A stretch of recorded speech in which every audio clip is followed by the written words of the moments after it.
MiniWarGaming's Beat Map Batrep!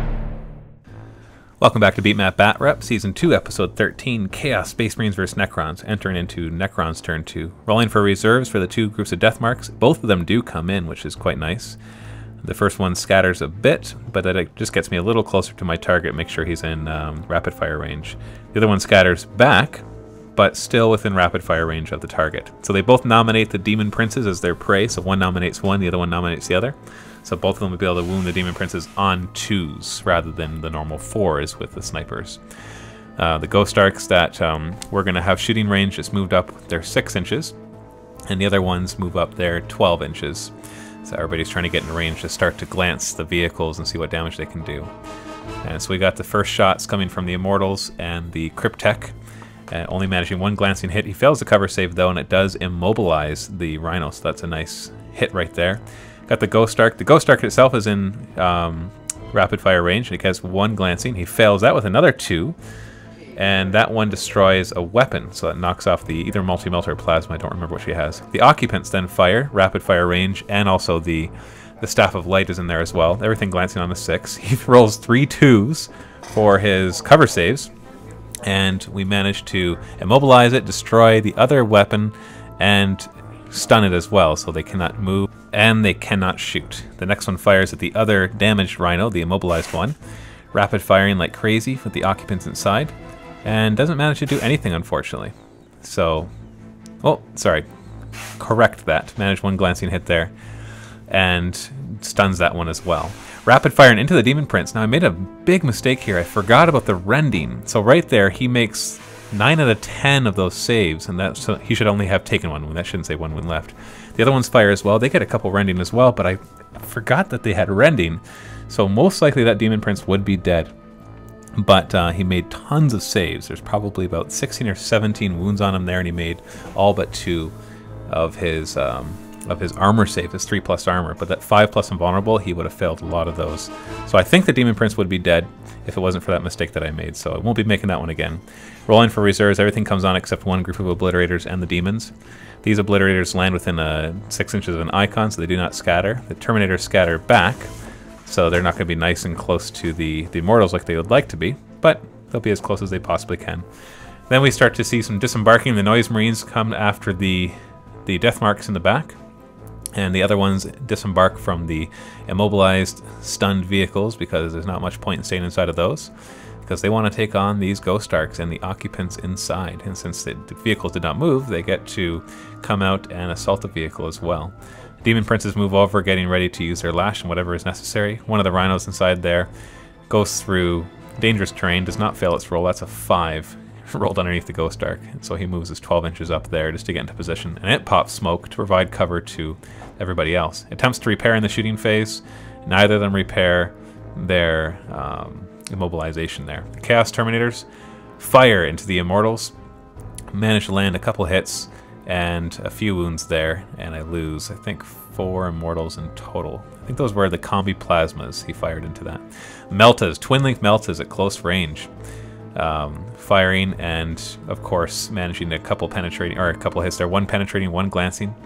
The glancing alone wrecks the vehicle because it's -2, then +1 for AP1 and +1 for open top, so it's just dice even. So the first Ghost Arc gets wrecked, and the guys pile out in the back because, you know, they don't want to be in charge and firing range of everybody.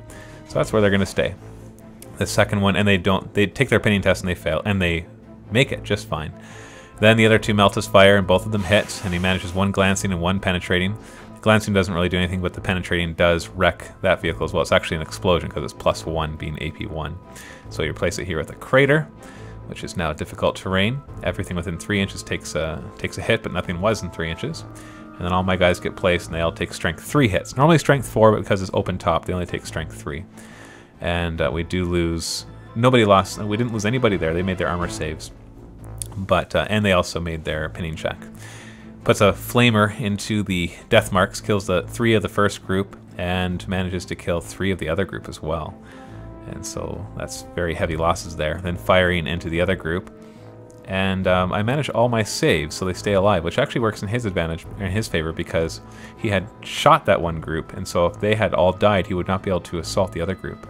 Tries lashing, and he actually fails the psychic test with one of them, but the other one does make it, and he pulls the warriors forward so that the Plague Marines can charge them. And then the Havoc Launcher, of course, fires again into the Immortals. He gets a direct hit, wounding 7 of them, and I make all but 1. So it seems to be a trend. Last round I lost 1, and this round I lost 1 as well. And then rapid firing into the warriors as well with plasmas and everything else, and manages a couple more wounds from the warriors here. So 2 of them are dead. Then the other group decides to fire pistols so that they can charge it, and manage a couple of wounds that I cannot save because they were plasmas. But that means I do have to take a morale test, and I fail it. So they run, they lose those 4 guys, but now they're out of charge range. It's because they can still regroup as they are above half strength. So that actually worked in my favor, kind of. It's hard to say. Rolling for reanimation, these guys make their morale test, and only 1 of them comes back. There's no Lord with them, so only 1 on a 5+ comes back there. 2 more would have come back if there was a Resurrection Orb.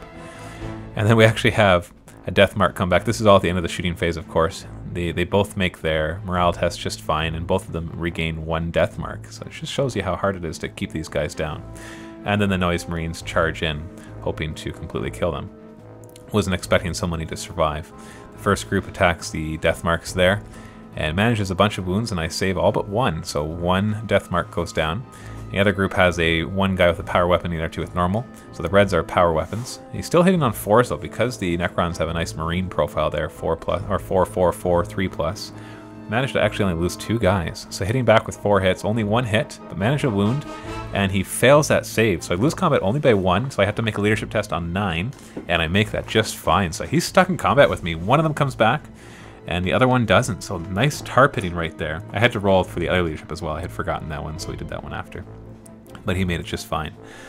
So surprisingly, I thought those Death Marks were dead, but they are actually going to make some of their points back just by staying alive for a little longer and holding up those Marines. So looking at the board here, 2 of the Ghost Arcs are down, giving them a couple kill points right there. 1 group of warriors is running, but hopefully we'll regroup. And the other one is just fine, hiding behind the burning wreckage of that Ghost Arc. A lot of his vehicles are glanced, but still mostly in good shape on the Chaos side. The Immortals getting in position there. The Chaos Terminators, of course, endangering my 1 flank. And then all his vehicles moving out with his Demon Princes on the other side, hoping to just squish me between those 2 hits. But we'll see what happens in the next part. So stay tuned for part 3. If you're on YouTube, go ahead and click on the annotation. Otherwise, on MiniWarGaming, click the link below. Don't forget to subscribe and like this video if you want to see more Necron battle reports.